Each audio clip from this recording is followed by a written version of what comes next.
नमस्कार,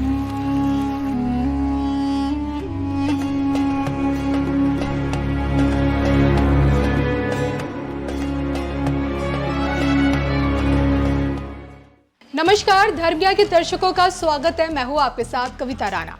आजादी के समय कश्मीर के आधे हिस्से को कब्जाने में कामयाब हुआ पाकिस्तान आज की डेट में जीत कर भी हार चुका है।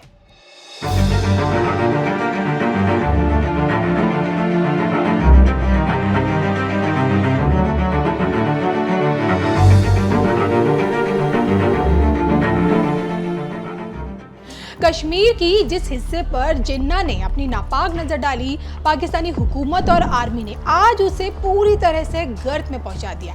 हम और आपको आज़ादी मिले सोचो 69 साल पूरे हो चुके, लेकिन इन 69 सालों में पीओके की 1 इंच भी तरक्की नहीं हुई है। ना ही नौकरी है, ना ही विकास। गरीबी अवाम का पूरी तरह से दम घोट चुकी है। और तो और पाकिस्तान के लिए चीन की खैरात पीओके का काल बनी हुई है। और यही कारण है कि पीओके में भड़की विद्रोह की चिंगारी ज्वालामुखी बनकर फट चुकी है। आर पार की इस लड़ाई में पाकिस्तानी आर्मी की तो पूरी तरह से बैंड बजी हुई है। पाकिस्तान के खिलाफ अवामी एक्शन कमेटी के प्रदर्शन में खून की नदियां बह रही हैं। जी हां, अवामी एक्शन कमेटी ने पीओके में एक पैरेलल सिस्टम पूरी तरह से खड़ा कर दिया है। ऊपर से पीओके के बिगड़े हालातों को देखकर 70 से भी ज्यादा ब्रिटिश सांसदों ने संयुक्त राष्ट्र का दरवाजा खटखटा दिया है। पीओके में हो रहे इस खून खराबे को और कम्युनिकेशन को बहाल करने के लिए पीओके में मानवीय मदद पहुंचाने और मौतों पर जवाबदेही तय करने की मांग की जा रही है। पीओके को पाकिस्तान के माथे का झूमर बताने वाली पाकिस्तानी आर्मी सोचे खुद मौत के मुंह में जा रही है। हालात ऐसे हैं कि पाकिस्तान का काल बनी पीओके की आवाम भारत में शामिल होने की मांग भी करे, भारत की तरफ उम्मीद भरी नजरों से देखती है। मतलब ये कि आज का पीओके अपनी घर वापसी चाह रहा है, लेकिन उसकी इस चाहत या फिर कहें कि जरूरत को क्या भारत के गृह मंत्री हरी झंडी दिखा पाने में सफल हो पाएंगे? राजनीतिक गलियारे में इस बात की सुगबुगाहट है कि भारत को एक सूत्र में पिरोने वाले लौह पुरुष सरदार पटेल के बाद दूसरा कोई नेता है तो वो कोई और नहीं बल्कि अमित शाह है। पार्टी चाणक्य को 21वीं सदी का लौह पुरुष अब बताया जाने लगा है, लेकिन अगर सच में ऐसा है तो क्या इनके रहते पीओके की वापसी पक्की है? अब की बार पीओके के रास्ते किसकी बैंड बजना अटल है, इसी पर कल के पीठाधीश्वर आचार्य प्रमोद कृष्णम की जुबान क्या कहती है, जो सत्यता का आईना भी दिखा रही है। देखिए इस वीडियो में। गृह मंत्री अमित शाह की चर्चा होती है तो कई ऐसे फैसले 2019 के बाद उन्होंने ले लिए हैं। अब महाराज जी एक तुलना चल रही है कि भारत, आज़ाद भारत के सरदार वल्लभ भाई पटेल के बाद सबसे ताकतवर गृह मंत्री अगर कोई हुआ तो वो गृह मंत्री अमित शाह। आपको भी ये लगता है? हाँ, निसंदेह सरदार वल्लभ भाई पटेल के बाद और अमित शाह जी के गृह मंत्री होने के बीच में गृह मंत्री कौन है ये बताना पड़ता था। लेकिन अमित शाह जी जब से गृह मंत्री बने हैं तब से इस देश में बताने की जरूरत नहीं है। Everybody knows. चाहे धारा 370 हटाने का फैसला हो या एनआरसी हो, सीए हो, बहुत सी चीजें, एफसीआरए का फैसला हो,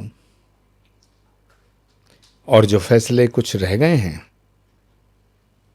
वो भी मुझे लगता है कि इस बात को प्रमाणित करेंगे एक फैसला कि अमित शाह एक कद्दावर नेता हैं, इसमें कोई संदेह नहीं है। और अमित शाह ऐसे गृह मंत्री हैं सरदार पटेल के बाद कि जिनकी रीढ़ की हड्डी है। एक फैसला और देश सुनना चाह रहा है और अब शायद देश थोड़ा ये महसूस भी कर रहा है, हो सकता है कि वो आज नहीं तो कल हो जाए। पीओके के लेके बहुत मीटिंग्स हुई, इस वक्त बवाल भी चल रहा है और फिर सरकार कहती भी है कि वो अभिन्न हिस्सा भारत का है। तो क्या आपको लग रहा है कि वक्त आ रहा है धीरे धीरे? नहीं, पीओके का तो मतलब ही है पाकिस्तान ऑक्यूपाइड कश्मीर। तो जहां कश्मीर लग गया वो तो भारत है, पाकिस्तान के द्वारा ऑक्यूपाइड कश्मीर। तो जो कश्मीर तो भारत के बिना कश्मीर और कश्मीर के बिना भारत पूर्ण नहीं है। लेकिन वो हिस्सा कब आएगा इसका इंतजार है। बतौर गृह मंत्री आपको लगता है कि अमित शाह ला सकते हैं? उन्हें लाना चाहिए, उन्हें लाना चाहिए। लेकिन महाराज जी, दुनिया की पश्चिमी मीडिया जो भारत में कुछ भी हो जाए तो चीखने चिल्लाने लगती है। हजारों लोग घायल हैं, सैकड़ों लोग मारे जा चुके पीओके पर, पूरी दुनिया खामोश क्यों लगती है? यही भारत में होता तो अभी देखते आप। देखिए, पश्चिम पाखंडी है। सबसे बड़ा पाखंड ये है पश्चिम देशों का कि वो कहते हैं हम पाखंड के खिलाफ हैं। पश्चिमी सभ्यता का सबसे बड़ा पाखंड ये है कि वो ढोल पीटते हैं कि हम पाखंड के खिलाफ हैं। यही सबसे बड़ा पाखंड है। तो जब उन्हें हिंसा करनी होती है, नरसंहार करना होता है, तो उसके पक्ष में तर्क देते हैं, वरना वो शांति की बात करते हैं। पूरी दुनिया में जो बवाल है वो भारत की देन तो है नहीं, क्योंकि भारत की संस्कृति और सभ्यता तो प्रेम की सभ्यता है, प्रेम की संस्कृति है प्रीत जहां की रीत सदा। हमारी तो रीत ही प्रीत है। हम तो अहिंसा परमो धर्मा पर चलते हैं। हमारे यहां तो सनातन के जो 7 स्तंभ हैं, 7 पिलर ऑफ सनातन, सत्य, अहिंसा, करुणा, प्रेम, त्याग, तपस्या और बलिदान, ये सनातन है। हमारे यहां तो हिंसा की गुंजाइश ही नहीं है, अतिक्रमण की गुंजाइश नहीं है, धर्मांतरण की गुंजाइश नहीं है, धर्म परिवर्तन की गुंजाइश नहीं है। हमने कभी धर्म के लिए किसी राज्य पर आक्रमण नहीं किया। हमने कभी किसी दूसरे की संपदा को छीनने की कोशिश नहीं की। हम तो लुटे हैं, और जिन्होंने हमें लूटा हमने उन्हें बादशाह मान लिया।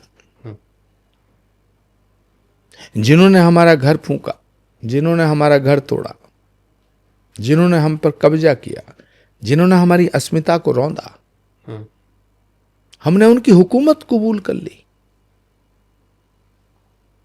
क्योंकि उन्होंने प्रेम का नाटक किया। तो हम इतने उदार हैं, लेकिन उदारता हमारी कायरता नहीं है, उदारता हमारी कमजोरी नहीं है। जब भारत अंगड़ाई लेता है तो 1000 साल की गुलामी को उतार के फेंक देता है।